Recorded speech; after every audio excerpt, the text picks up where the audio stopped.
Hi, everyone, and welcome to this week's episode of Relationship Talks. I am your host, Laurie Brooke, and together we will get to take a look at what goes on behind closed doors. Today, I am joined by Helen Pope. Hi, I'm Helen. I'm a developmental coach. I work with clients to uncover constructs of their personality, and I'm here today to talk about relationships. Helen is an integral development coach who works with clients to gain greater clarity on their personality structures in order for them to gain greater flexibility and choice in their thinking processes. Helen has trained with leading coaches in the developmental coaching industry and continues to develop and grow within herself to provide leading edge services to clients in her mission to assist in the growth of humanity. Hi, everyone, and welcome back to another episode of Relationship Talks. I am joined today by Helen. Thank you so much for coming on the show. Thank you. Thanks for having me, Laurie. You're very, very welcome. I'm curious, what is your story that, kind of has you sitting here in front of me today, ready to talk about relationships?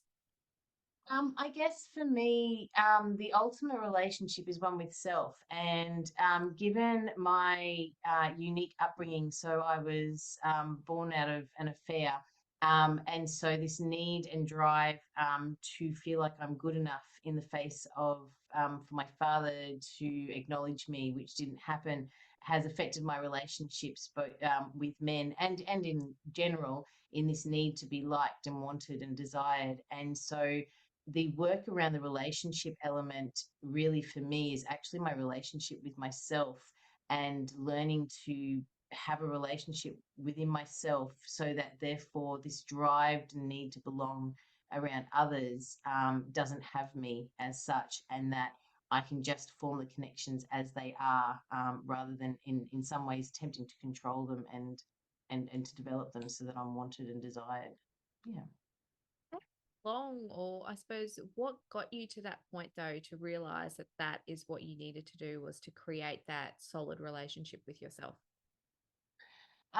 The universe forced me a fair bit. I had several relationships. I in the past I tended to relationship hop and basically believed whatever relationship came my way was all that I deserved and what I need, and served me.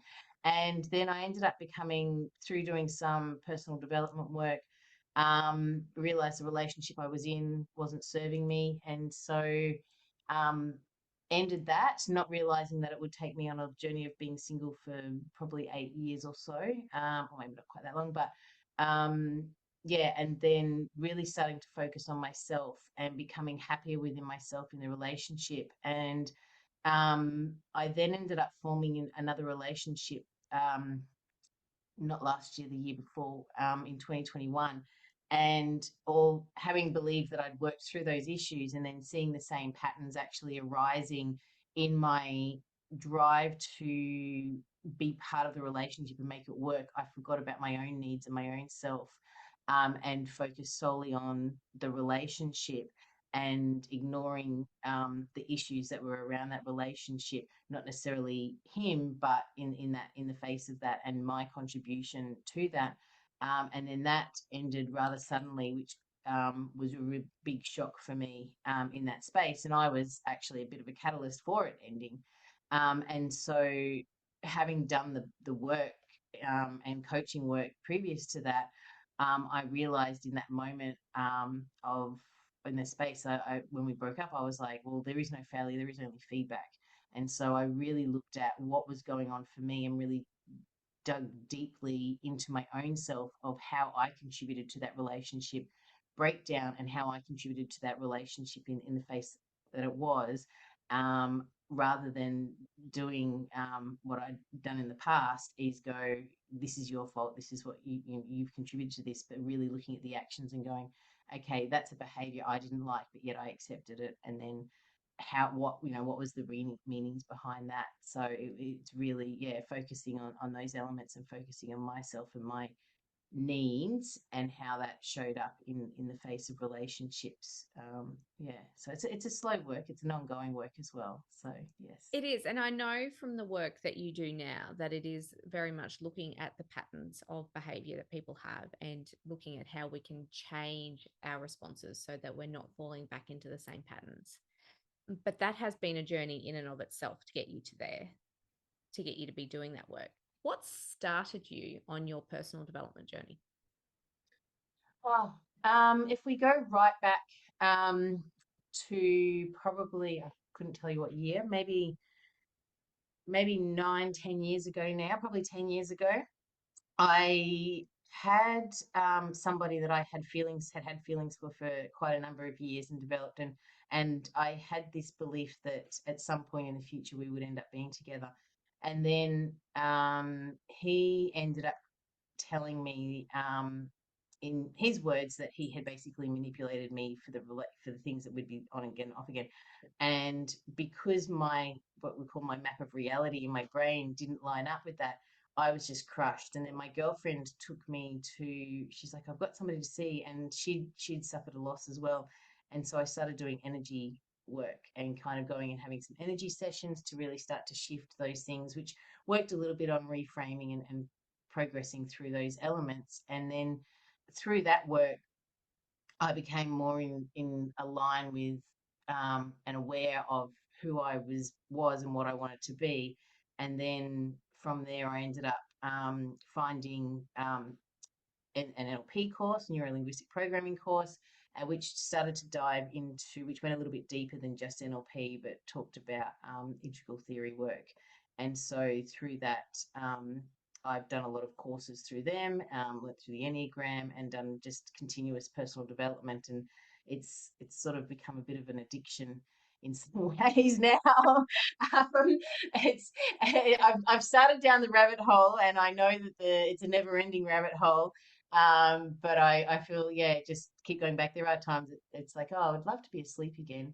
But yeah, I just keep getting drawn into it. And so the more I do it and the more fascinated, and I love understanding how people work and operate. And that's something I've always been interested in doing, is understanding people. And I guess I was doing that in my way to ensure that I could learn for people to like me based on my own belief structures. So part of that enjoyment of just like learning how people operate and how people tick and work in that space. And a lot of it is doing the work on yourself. Well, yeah. Yeah, it is. So tell me, in terms of the work that you're doing now, what do you think people need to know or to understand when it comes to creating healthy and loving relationships? Um, I think probably one of the biggest things to understand is that when you're in relationship to someone, you're really seeing them through your own eyes. It's not actually who they are. In reality, you're seeing them as your map of reality. So if there's a behavior or something that you're not liking, it's in some ways a reflection back on something that you don't like about yourself. Because everyone's a mirror, and then it's also on that flip side of what you love about them and what you care about them. And to understand that we're not separate, but we're the same essentially, but we just have a different lens on reality. And so people aren't going to see things the exact same way as you. And even siblings who've grown up in the same space have different outlooks on life and perceptions, because it's really based on how we've created our perceptions in mind. And so that's the biggest key, I think, is understanding that we create the relationships in our mind of how they are, and that's different from our partners. And to work with each other to understand their perceptions and their perspective on how they perceive the relationship, how they perceive the world. And the more you can understand that, the more you can then relate to them and have a greater understanding, even if you don't necessarily agree with that perception. Yeah, it's such an interesting concept, isn't it, to start to realize how you can be in the same situation, having the same conversation, and walk away with two very different meanings and experiences of what had just occurred. When you've got a situation, though, where you've got people who are at conflict because of what they've experienced, because they've taken away those different experiences and viewpoints, how do they use that knowledge to overcome that conflict? Um, one of the a really great tool that I've learned and that I utilize is actually going into different perspectives. So you have your perspective in first person of the experience of something happened that this person may or may not have done, or that you may have done. And then it's really good if then you move from that perspective and really place yourself in the other person's shoes, not viewing them as what's happened, but really taking on the beliefs and values that you know that they have, and then their surroundings, and how they might perceive the situation, not how you would perceive the situation in their shoes, but how they would perceive it. And that's really second person perspective, and taking that viewpoint and analyzing it and questioning what's going on for them in that space, and then stepping out of the second person and really going into third person perspective, which is really looking at the dynamics between the two, first person, second person relationship, and looking as though you're a fly on a wall, or as you're a friend outside, hearing both sides of the scenario and seeing things from that perspective. And then doing another perspective, which is really deep, and if you can get to this it can really shift and change, is looking at things from what's called a fourth person perspective. And that's looking at things from a systems perspective. So how's the dynamic of this potential conflict affecting perhaps a work environment if you're working together, or the dynamic of the finances, or the thing, and then just really seeing how that might be impacting, and then being able to come back and look at from all those perspectives where things are at. And then just by having that awareness of those things can really shift the mindset out of that, oh, I'm right, they're wrong, or vice versa, or how it's scenario, and just to give that perspective so that you can then perhaps start to work through whatever the issues are, and yeah, in that conflict. And each being able to do that gets that greater awareness for the individuals, which is what it's all Yeah. about. And it's very much in terms of, well, what I heard you say then was by changing those different perspectives, you're also removing the ego from it. You're removing that ego of I'm right, you're wrong, the pride element of it all, and really trying to look at the issue as if it's something out there on the table, and how can we Yeah, it's overcome it all. taking the subjective and sort of objectifying it into the sense of like it's in, and taking away the emotional elements to it as well, and really just putting it out there, and taking it from the space of, rather than I'm really hurt, so I'm going to lash out and behave in this way, um, is like, okay, so this is the scenario, and this is how this might be happening in that perception, and that's really important. And then that what that helps do is then provide a bit more of a space to be able to have those conversations, where you can be more like, from my perspective, I'm feeling that this is what's caused this element, which has then caused me to feel this particular way in the face of, rather than saying, you made me feel this. It's like, because of this action, and I understand because of my past relationship, this is where I have pulled this from, and being able to kind of objectify the scenario, it opens the space for a much more productive conversation, and having that openness and honesty with the partner in what they need in that moment, is very helpful as well. In some situations, some people might need space and time to process, other people want to solve it right away. And by being open and honest and being respectful of those needs of the other person, being able to come up with those compromises in those spaces, and what's needed, and looking at it from a singular need, and the other person's need, and a whole relationship need as well. How have you found this work has impacted your relationships? Um, for me, in more of a friendship space, I guess, because that's the main element, and looking at it from different relationships, is I can see when I feel, say, triggered, or when something arises within me, I can I take ownership of that, and can kind of go, okay, I'm feeling this way. That's not necessarily how they are attempting to make me feel, or what they're doing. This is just where they're at. It helps me also to kind of see they can't necessarily see how that behavior might be affecting me, and other elements. On one element, what I did do, um, with my last relationship is I attempted. He was not very, what's the right word to explain it? He hadn't done any personal development work within himself, really. I think there was a desire to, but he hadn't done any of the work compared to what I had done.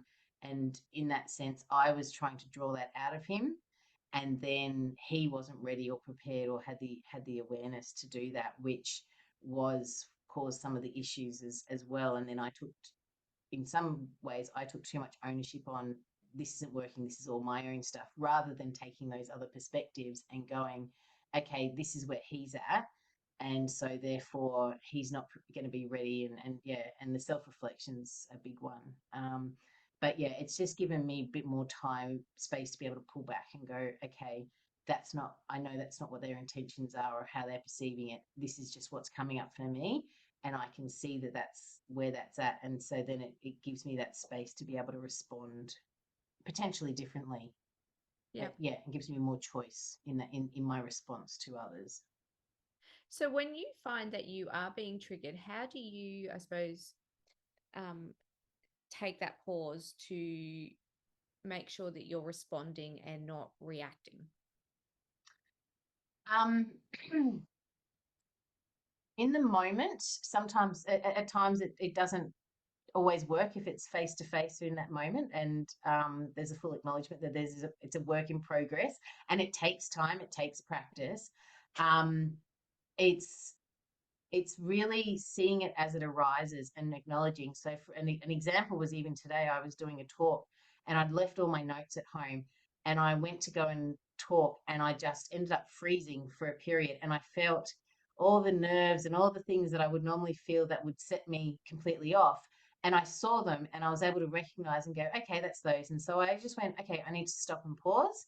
And then I got a bit lost, and then someone gave me encouragement and I went off in a different tangent. And then because of that space, I was able to pause and acknowledge that, okay, I can sense what's going on in my body, and to be able to do that. And it does take practice, and sometimes it takes self-reflective. So I might react and yell and carry on potentially in a Yeah. scenario, or react in a way, or be, yeah, upset, sad, happy, glad, in that moment. But then on the reflection, I can go, okay, I can see how I did that. And just by seeing it post, it then helps practice to see it more in the moment. The more and more you practice with things like messages. I had a message from somebody earlier, and I could see that they were attempting to help, but because of my frame of mind, I was like, felt that they were telling me what to do. And I was just like, okay, I can see that that's that space. And so I haven't bothered to respond. Previously, I would be like, I need to respond straight away.